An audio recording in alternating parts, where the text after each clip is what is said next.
Hi, and welcome back to my video. My name is Rachel. If you're new here, I'm here to go over my May 2020 budget recap. So let's just dive right in. So we'll start with our income. So my income came in as exactly as expected. Me being salaried and not having any overtime yet is why that happened. My husband's income was a little bit higher, or what my husband's contribution was a little bit higher than initially anticipated, but he had a few extra sources of income in his budget, so it resulted in a flow down to our budget, and some of his expenses didn't come in as anticipated either. So that combination, so we had anticipated just over $4,200. He contributed just under $6,000 for an overage of $1,706.13. For our other income, we anticipated just over $2,300. We brought in just over $5,100. The biggest chunk of this, so I think in this estimation, we had our loan, when we closed on our refinance, we had a little bit of excess. So I think we anticipated that, but we also had an escrow refund from our old mortgage company, which we didn't anticipate because we had no idea when that check might show up. I was told that it could take up to 30 days for them to process that refund. So it could have showed up in May, it could have showed up in June. I didn't know, so I just played it safe and didn't budget for it. So that's a good chunk of why. So that came in $2,800 over budget for a grand total of $16,055.46 went through our May budget, which was just over $4,500 over what we had anticipated. We do run a zero base, so everything we bring in has a name going out. Daycare, as expected, I set aside the money for daycare with every paycheck. So even though I might not have expensed the full $1,500, it was set aside with a purpose that I don't touch. Gas and groceries came in at $308.90, which was about $8.90 over budget. Not a big deal. Actually, I probably should do that. That's over budget. Under,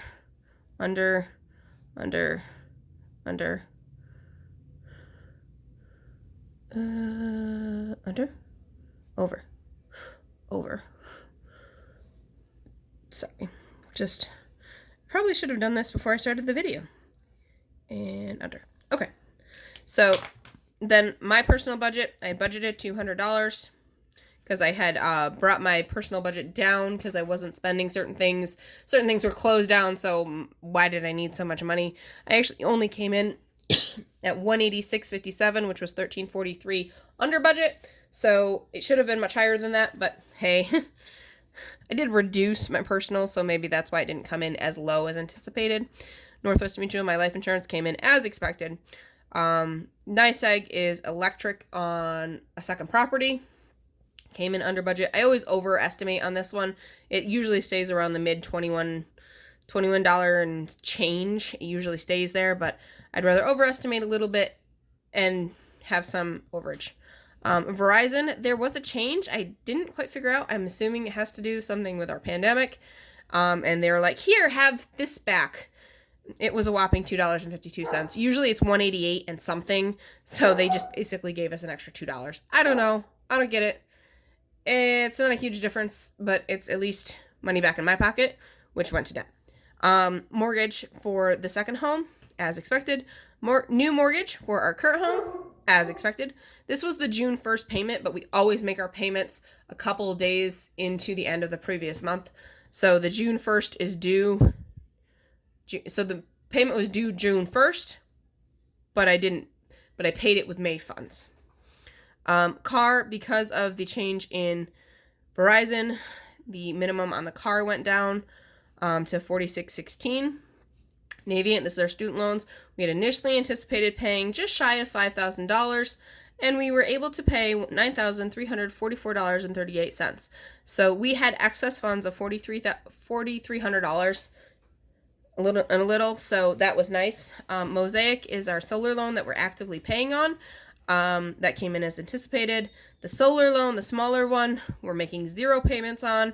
It's not due until June of 2021. So long as we make the full payment off before then, we accumulate no interest. So we're just waiting. It is the next debt in our cycle. So we should accumulate that $5,000, the rate we're moving, sometime in about a month's time frame. So we're not too worried about it. Sinking funds. I was getting better at reflecting our entire contributions to sinking funds, but I forgot one source when I created my May budget. So our total contributions out of our income is six sources of income that we list up here is $692. So the things that we don't list up here as income is the interest that I earn on my checking account, the interest that we earn on all the sinking funds, and the points that we earn on the credit card. So we run a fair number of expenses through the credit card. We always have cash for those expenses so that we can cash flow them. We just run it through the credit card to get points for Christmas. So that is never included in these numbers. It never will be. It's reflected in my sinking funds, but not in here. That's why this number and what you see on my contributions for sinking funds won't quite add up. So that was a difference of $200. So I've corrected this in June going forward. Eventually I do remember all the things. It just takes a little while. RG&E, we estimated around $70 for May. It came in actually just under at $69.59. I think June is coming in even lower because I think this is the last month that we had any sort of residual. Plus, I think April was a little colder, so we had a higher gas component. I think going forward, it will have low gas component, high electric, but because we have a solar system, we have zero electric except the customer charge. So we were 47 cents under budget. Spectrum, I was unsure of what all the changes my husband had made to our service, what that impact would have on our bill, so I dropped my estimate a little bit, but apparently it's actually going to be $94.99 going forward. I'm sure that'll fluctuate a couple of pennies here and there, and when everything resumes from COVID, it will go back up, I'm sure. Including my Verizon. It'll go up. They want their money. Garbage, exactly as expected. Water and sewer, just a placeholder. Same with Dollar Shave Club. And other, we anticipated cash flowing about $400 worth of expenses. We weren't exactly sure how much, but we actually came in $43.85 under budget, which was awesome. But that's how we did. So again, $16,055.46 in expenses to match our income. So subsequent overage to match the overage in the income. But that's our income and expenses for the month of May. Moving on to our debts. This is the part that always gets me so super excited. So when we started the month of May, we had 6 debts. When we end the month of May, we have 5. And when we end the month of August, we'll have 4. And then when we end the month of October, we'll have 3. It'll be awesome. We might have 4. We do periodically have a payback that we have to do, and that doesn't get thrown in until we actually know the numbers for it. And until we know the numbers for it, we can't really do much. We start setting aside money as soon as we know that the payback is being calculated. But until we have the solid numbers in our hands and we have a physical representation of our payback, we do nothing with it. We anticipate it.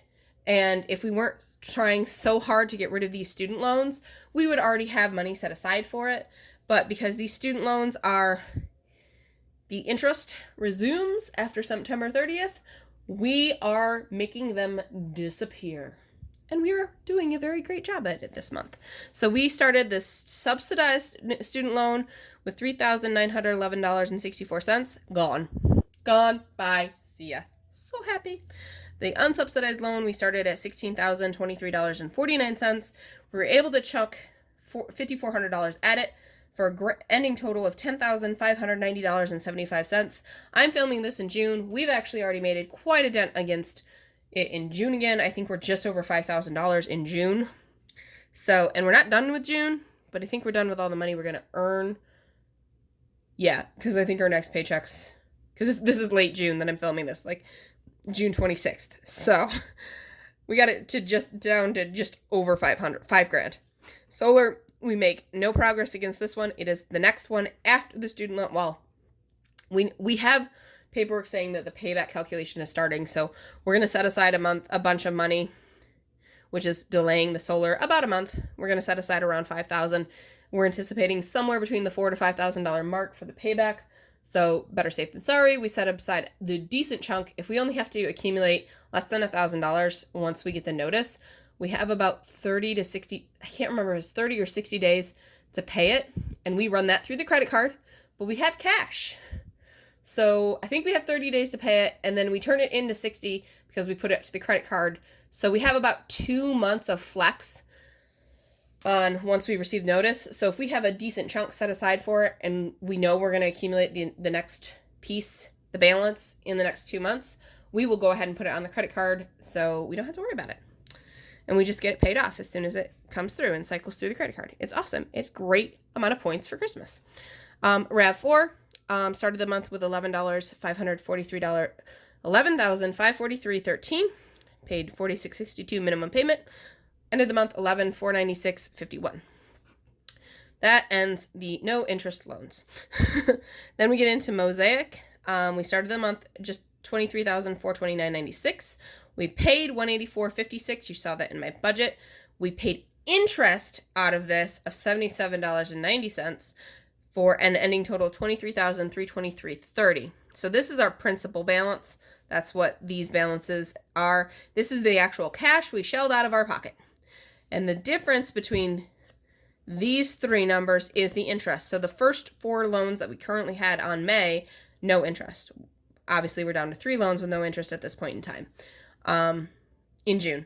But as soon as we can start socking away money for this, that interest dollar amount will decrease and so on and so forth. And, it's just a snowball effect. What Dave Ramsey says is right. You snowball your payments. We don't do the snowball quite like he says. We basically take all of our debts or all of our expenses and we pay them. Every bill, every utility, all our groceries, and whatever is left over at the end of the month, that is our snowball. And we chuck it. We chuck it so hard. And we've been making decent progress, especially when this number scared me when we jumped back up into the $90,000 range. And I think at one part we were in the $100,000 range. But because of... and this does not include the mortgage on our home. That number scares me. That sounds more like a number I deal with at work, not one I want to deal with in my personal life. It scares me in just that it's such a large number. So this scared me, and I was very grateful that we were able to get it down to $83,000. I'm jumping ahead. I apologize. The mortgage on our second home, $33,734. The minimum payment for principal and interest only. The $616 includes the escrow. This payment is only the principal and interest payment. The difference between the two is the escrow payment. The amount of interest off of this was $122.01. We ended the month with $33,466.34. So we started the month of May over $93,000 in debt. When I put this pen to paper, I had some issues. We were able to put down almost $10,000 against debt this month. That was fabulous. A lot of this had to do with the refinancing of our home. We had a little extra money left at closing when we closed. So that came to us and we just applied it to the student loans. And because that interest rate on the new house is 3%, the old interest rate on the loans was 6.25%. So it was about $1,100. We're paying 3% on $1,100. We're happy. We'll get that corrected here, like we said, within the next 2 years. So we're not paying on it for a very long period of time. We're okay with it going to our student loans because that's going to resume at 6.25%.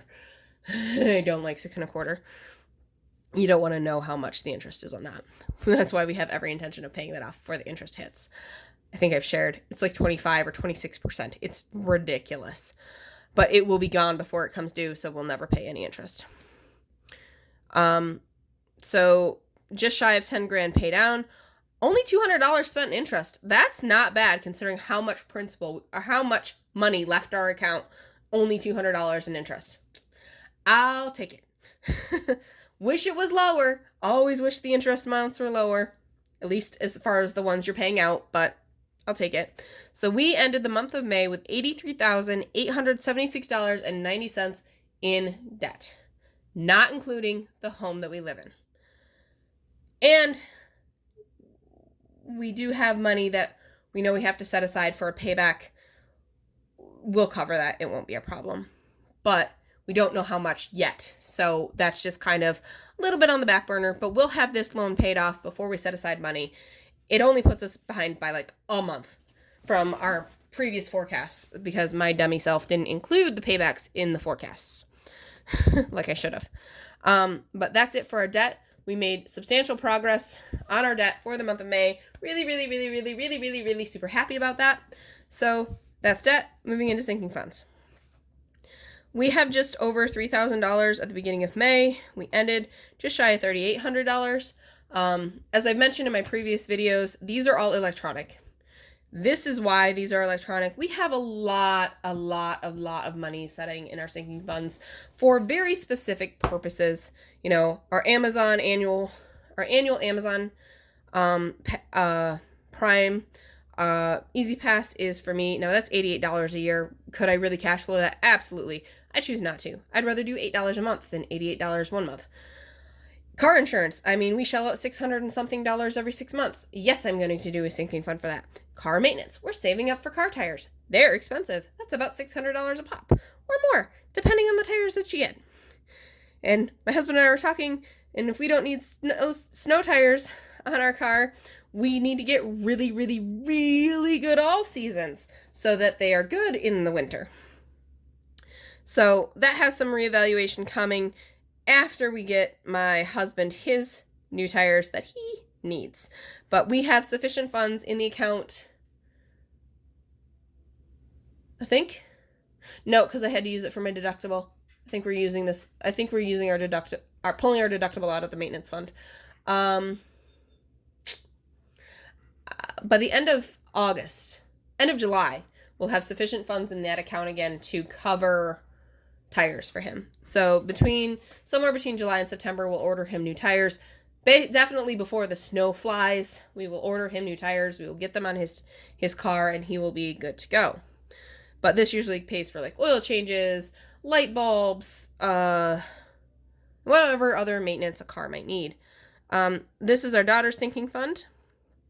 I have not been.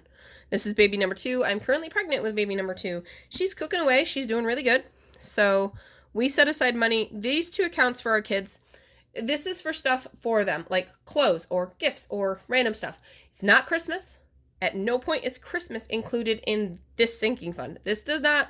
That's where this one comes in. This is purely Christmas. This is Christmas for my extended family. We do tend to cash flow Christmas.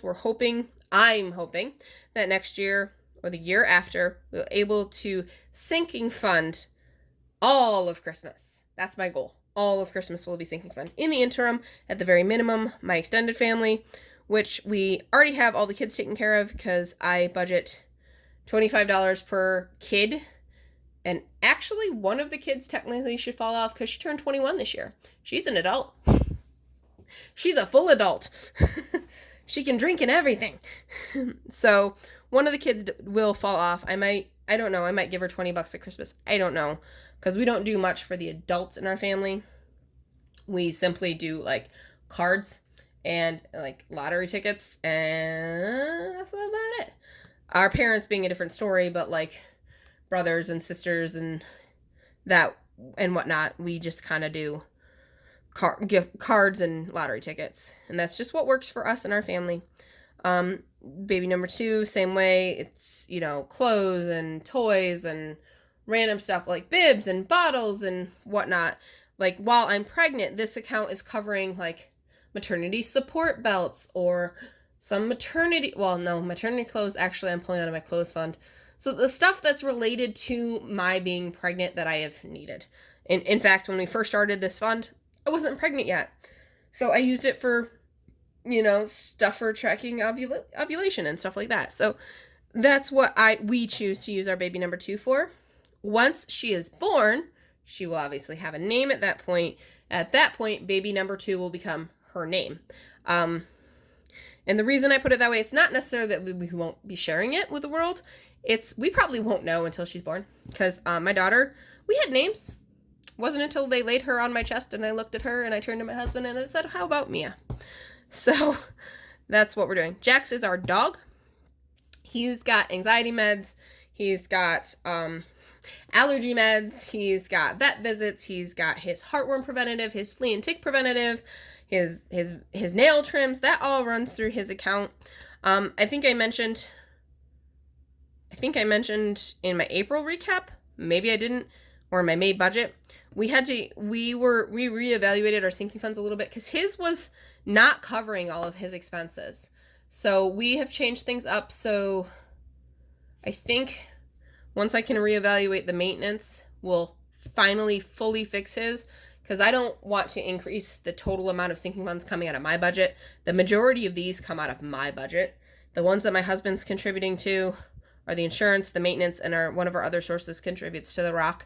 And that's it. That's all we do. Those are the only ones he contributes to. Everything else is on me. Vacation we were both contributing to get it to the almost $1,000 before we paused it and actually stopped it. And right now it just accumulates interest. And if we need it for something else, we will pull from this account because we're not going on a vacation anytime soon. So, Christmas. This is Christmas for our extended family and our parents and the lottery tickets and the cards and the little bit of stuff I do for work, and that's what that pays for. The bigger this account gets, the more money we have for Christmas, because whatever we don't need for that other stuff, we put into our nuclear family fund. Shoes. This is for me. This is the specialty shoes or the high quality shoes I need to wear because I have foot issues. I have plantar fasciitis. It sucks. Being pregnant and with those lovely hormones running through my body, I'm actually experiencing relief right now, and I've experienced relief since about the 3rd month of pregnancy, and I am grateful for it, but I know that the condition still exists. I didn't get rid of it. I'm just experiencing relief from the pain. Even with inserts and high quality shoes, when I go to take my shoes off my feet at the end of the day, within 20 minutes, the pain is back. And sometimes during the day, the pain is back. I do everything I humanly can to work on the pain with my feet, and it sucks. Part of it is my weight, which once I'm no longer pregnant, I'll be working on that too. So my clothes fund, I'm trying to accumulate. I think I've bought all the maternity clothes I should, fingers crossed, need to have, because I had to buy summer clothes because I was able to, with my previous pregnancy, actually get away with a lot of the summer clothes I already had, because 1, I didn't gain a lot of weight in my previous pregnancy, and 2, I went through summer earlier on in my pregnancy, so I didn't have to worry about summer pregnancy clothes that time. I focused more on winter pregnancy clothes. So this time around I had to focus on summer pregnancy clothes, and I had gained a lot of weight in between my pregnancies, which was a problem. I think 30 pounds. I think I gained like 30 pounds between pregnancies, which really, really, really sucked because I put on 30 pounds for my first pregnancy. So starting of pregnancy number 1 to start of pregnancy number 2, I put on 60 pounds. It's not good. I was already overweight. I got even more overweight. I'll fix it. I'll fix it after baby number 2 is out of the oven. So that's what my clothes, I think in June I have some expenses, or maybe I'm going to have them in July. I don't know when they're going to flow through, but that's what's going to happen. I know you probably just noticed a flash. I have my work computer set up because I have to work from home today. And I'll be doing that after I finish filming. That's my clothes. My vacation, as I said, only accumulates interest right now. We're not really doing anything with it. And as I mentioned previously, we may borrow from the vacation fund if we need to for various things. And then Rock is the escrow on the 3rd home that we own that we don't have a mortgage on. So we're setting aside money to cover the taxes and insurance. So we had minimal expenses out of these sinking funds, only for the dog's meds. Yeah, that's for his meds. $11.95. So we ended with $3,793.50 in sinking funds, and this only continues to get higher. We are accumulating more than we are shelling out. I think in July we'll actually see a decrease in insurance and maintenance. I think that's when those expenses are going to hit the actual sinking funds. So that's $900 and change. That is definitely going to come out for those two, and a fair amount for Jax is going to disappear as well. So or in June. I think Jax's will go away in June. a lot of his balance. But for the most part, the 3 that are staying, and then Rock, that'll either go out in July or August, depending on, we throw the what do you call it? Taxes on the credit card, again, to pay for Christmas. Points for Christmas. Apologize for the dog. It was bound to happen. And then we pay the credit card with the money from the sinking fund. So that gives us a little more wiggle room on accumulating funds in case we're behind the grind, like I think I am.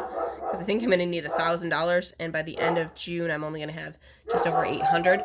So, but by the end of July, I'll have $1,000. But I really should have had it before the bill showed up.